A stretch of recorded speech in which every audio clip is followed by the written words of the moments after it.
I speak to you for the first time as Prime Minister in a solemn hour for the life of our country, of our empire, of our allies, and above all, of the cause of freedom. A tremendous battle is raging in France and Flanders. The Germans, by a remarkable combination of air bombing and heavily armored tanks, have broken through the French defenses north of the Maginot Line, and strong columns of their armored vehicles are ravaging the open country, which for the first day or two was without defenders. They have penetrated deeply and spread alarm and confusion in their track. Behind them there are now appearing infantry in lorries, and behind them again the large masses are moving forward.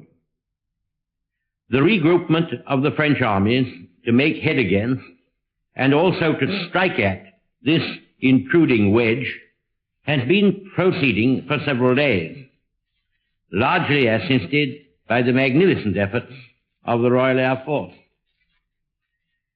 We must not allow ourselves to be intimidated by the presence of these armored vehicles in unexpected places behind our lines. If they are behind our front, the French are also at many points fighting actively behind theirs.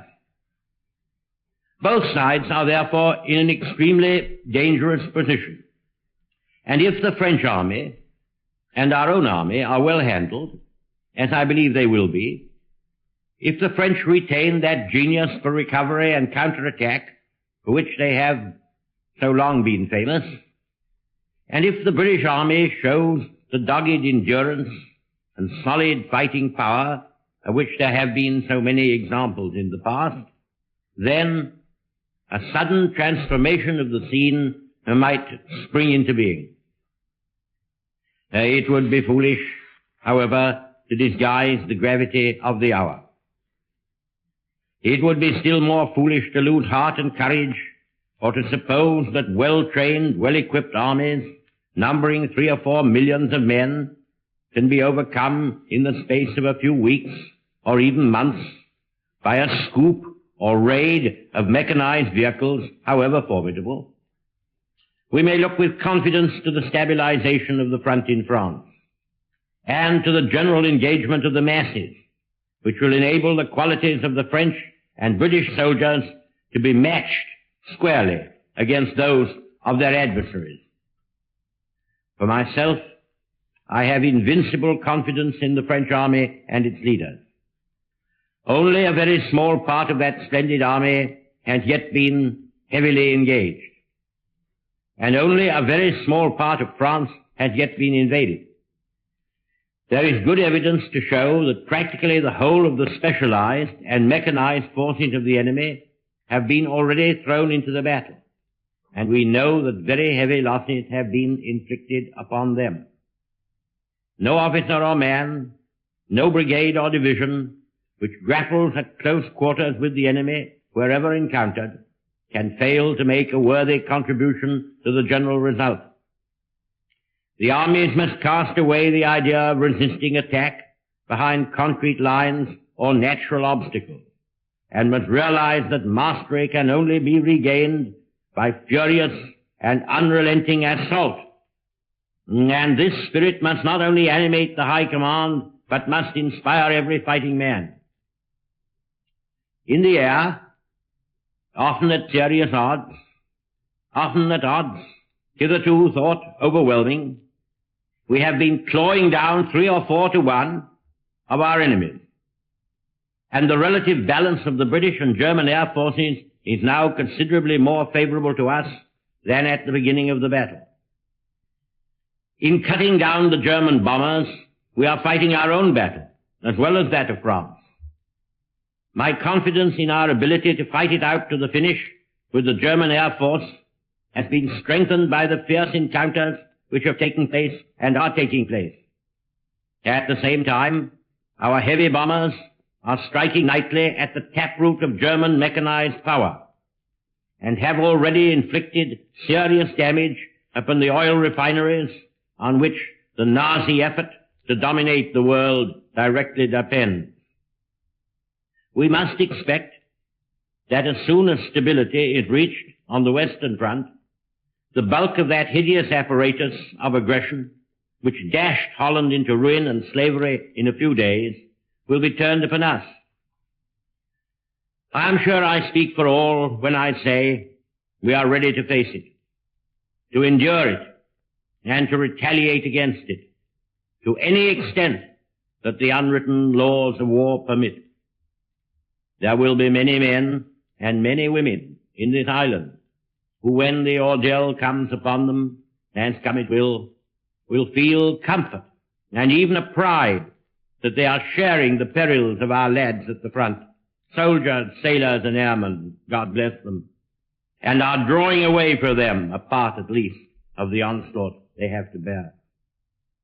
Is not this the appointed time for all to make the utmost exertions in their power? If the battle is to be won, we must provide our men with ever-increasing quantities of the weapons and ammunition they need. We must have, and have quickly, more aeroplanes, more tanks, more shells, more guns.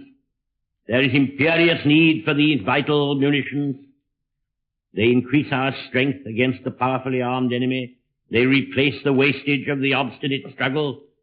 And the knowledge that wastage will speedily be replaced enables us to draw more readily upon our reserves and throw them in now that everything counts so much. Our task is not only to win the battle, but to win the war. After this battle in France abates its force, there will come the battle for our islands, for all that Britain is and all that Britain means. That will be the struggle.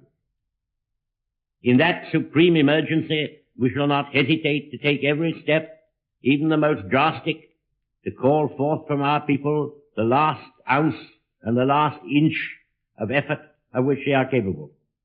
The interests of property, the hours of labor, are nothing compared to the struggle for life and honor, for right and freedom, to which we have vowed ourselves. I have received from the chiefs of the French Republic, and in particular from its indomitable Prime Minister, Monsieur Reynaud, the most sacred pledges that whatever happens, they will fight to the end, be it bitter or be it glorious. Nay, if we fight to the end, it can only be glorious. Having received His Majesty's commission, I have formed an administration of men and women of every party and of almost every point of view. We have differed and quarrelled in the past, but now one bond unites us all, to wage war until victory is won, and never to surrender ourselves to servitude and shame, whatever the cost and the agony may be. This is one of the most awe-striking periods in the long history of France and Britain. It is also, beyond doubt, the most sublime. Side by side, unaided except by their kith and kin in the great dominions and by the wide empires which rest beneath their shield, side by side the British and French peoples have advanced to rescue not only Europe but mankind from the foulest and most soul-destroying tyranny which has ever darkened and stained the pages of history. Behind them, behind us, behind the armies and fleets of Britain and France, gather a group of shattered states and bludgeoned races, the Czechs, the Poles, the Norwegians, the Danes, the Dutch, the Belgians, upon all of whom the long night of barbarism will descend, unbroken even by a star of hope, unless we conquer, as conquer we must, as conquer we shall. Today is Trinity Sunday. Centuries ago words were written to be a call and a spur to the faithful servants of truth and justice. Arm yourselves and be ye men of valor, and be in readiness for the conflict, for it is better for us to perish in battle than to look upon the outrage of our nation and our altars. As the will of God is in heaven, even so let him do.